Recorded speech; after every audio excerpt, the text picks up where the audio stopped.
What if everything around you, the walls, the sky, even your own body, wasn't solid, wasn't fixed, but malleable, like a lucid dream? What if the rules of this world, gravity, time, cause and effect, weren't laws but settings, parameters written in code? And what if that code could be changed by you? Welcome back to Beyond the Cosmic Code. In our last episode, we asked the question, who built the Matrix, the hidden architects, the divine programmers? But today, we're going deeper. Because this time, it's not about them, it's about you. Not just as a player inside the simulation, but as a coder. This episode is about how to reprogram reality itself, to stop surviving the Matrix and start bending it. Modern science has stumbled upon a mystery, one that echoes something the ancients already knew. In the world of quantum mechanics, researchers discovered that subatomic particles, the tiniest building blocks of our universe, change their behavior when we observe them. It's called the observer effect. When no one's watching, particles exist in a cloud of possibilities. But the moment they're observed, they collapse into a single outcome, almost like the universe is responding to our consciousness, as if it knows it's being watched. It's not just science fiction, it's science. And yet, this idea isn't new. Thousands of years ago, mystics, yogis, and shamans whispered the same truth through different languages, as within, so without, as above, so below. They taught that the outer world is not separate from the inner world.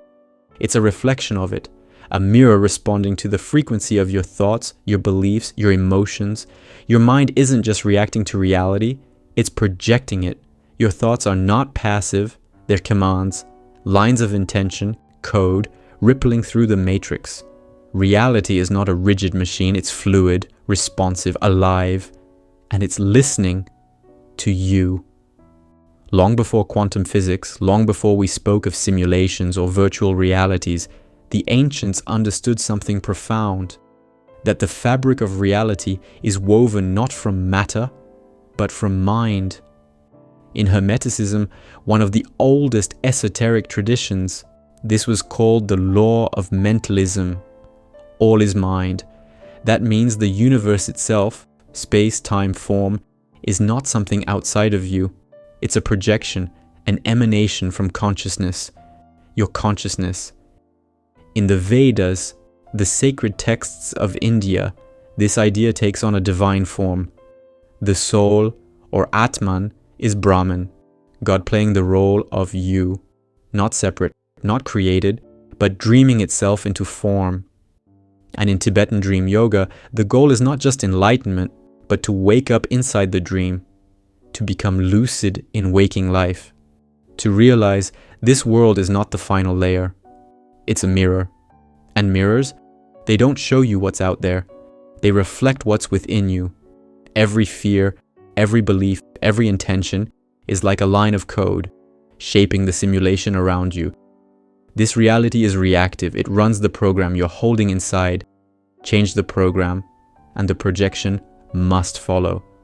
So, how do you actually reprogram the simulation? It doesn't start with machines. It doesn't require a code editor. It starts with you. Number 1, become aware. Lucidity begins the moment you stop running on autopilot. Most people live like background code, repeating the same thoughts, the same emotions, the same reactions day after day. But when you question your thoughts, when you observe your patterns without judgment, you begin to wake up inside the dream. You can't rewrite a script if you don't even know you're following one. The moment you realize, I am dreaming, is the moment the dream becomes malleable. Number 2, set intentions like code. Your thoughts are not static. Your words are not meaningless. They are commands, code typed into the energetic field of reality. Your intentions, when spoken clearly, when charged with emotion, act like lines of programming. Speak what you wish to create. Feel it in your body. Believe it in your heart. Because your subconscious is the keyboard to the simulation. It's not just about wanting, it's about broadcasting energetically, mentally, emotionally, what you are ready to experience. Number 3, use visualization and sound. What you imagine is the blueprint. Every mental image is a line of light code. Every sound you emit, a vibration that restructures the field. Visualization isn't just fantasy, it's simulation editing. You're seeing it, so the universe can render it. And sound, sacred chants, mantras, binaural beats, solfeggio tones, they aren't just pleasant. They're frequencies that align your inner code with higher harmonics of reality. Change your vibration, and the simulation updates. Number 4, live as if you've already awakened. Don't just think the new code, be it. Walk as if you know this is a simulation. Speak as if the universe is listening, because it is. Act as if your choices are rewiring the matrix, because they are. When you embody awareness, the program can't help but respond. The simulation mirrors your state of consciousness. Upgrade your inner world, and the outer world has no choice but to recalculate. So the question is no longer, can I escape the simulation? The real question is, are you ready to command it? Ever seen a pattern repeat? A symbol you've never noticed suddenly appearing everywhere? Or heard the same phrase from 5 different people in a single day? That's not randomness, that's not coincidence, that's feedback from the code. A reflection, a response, a ripple across the surface of the simulation, reacting to your rising awareness. Because this reality, it's interactive. And the more you begin to wake up, the more it begins to speak to you. Synchronicities are not accidents. They're messages, delivered in symbols, numbers, chance encounters. They're the universe whispering, you're on the right path. Keep going.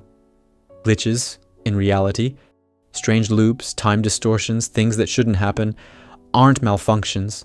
They're reminders, hints that the world you see is not as solid as it seems. And then there's déjà vu, that eerie sense you've been here before. You have.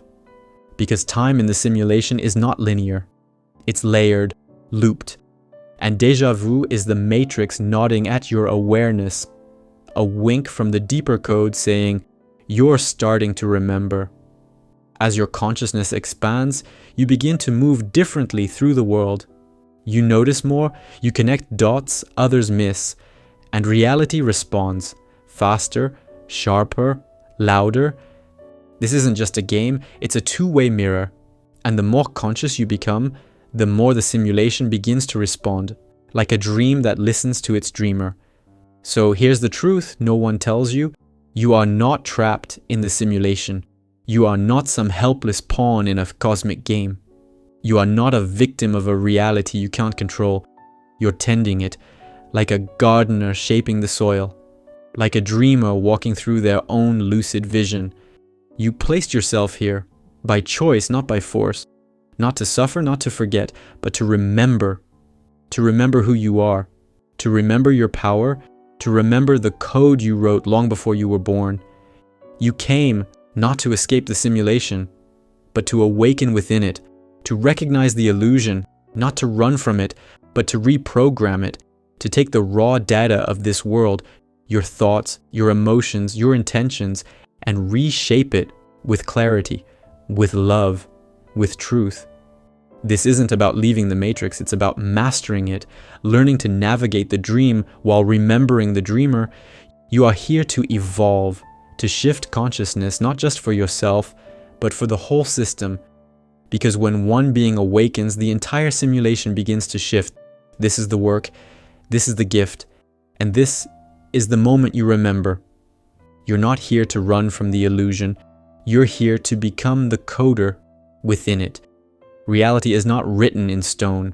It was never fixed, final, or out of your hands. It's not written around you. It's written in you. Every thought, every belief, every frequency you carry, it all becomes part of the code. And the moment you realize that, you stop being a character in someone else's story and become the programmer of your own. Comment below, I am the programmer, not just as words, but as a declaration, an activation, a signal to the simulation that you remember who you are. Because when you set your intention in motion, the universe begins to respond. Subscribe to Beyond the Cosmic Code. Each episode unlocks more than just knowledge. It unlocks you.